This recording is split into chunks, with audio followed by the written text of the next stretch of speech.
नमस्कार मित्रांनो, कोण होतीस तू काय झालीस तू या मालिकेच्या 13 ऑगस्टच्या भागामध्ये आपल्याला पाहायला मिळणार आहे.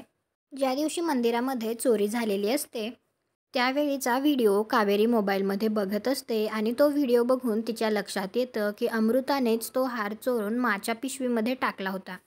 आणि कावेरी स्वतःशीच म्हणत असते, त्या खोटारड्या मुलीला मी यशच्या आयुष्यात येऊ देणार नाही. त्यानंतर कावेरी तो मोबाईल घेऊन माकडे जाते, कारण तिला तो व्हिडिओ माला दाखवायचा असतो. ती माकडे येते, परंतु अमृतासुद्धा तिथे माजवळच बसलेली असते. तर कावेरी माला म्हणते, मा मला तुम्हाला काहीतरी दाखवायचं आहे. परंतु आणि ती अमृताकडे बघत असते.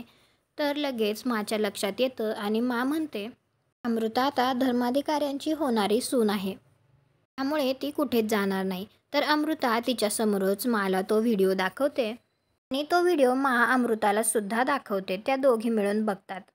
तो व्हिडिओ बघून तर अमृता जागेवरची उभीच राहते आणि मा सुद्धा तिच्याकडे बघत असते. तुम्हाला काय वाटतं, कावेरीने नक्की माला तो चोरीचाच व्हिडिओ दाखवला असेल का, की तिने अमृता असल्यामुळे दुसरा कोणता व्हिडिओ दाखवला असेल? कॉमेंट करून नक्की सांगा. व्हिडिओला लाईक करा, आपल्या मराठी मालिका चॅनलला सबस्क्राईब करा. भेटू उद्याच्या भागात.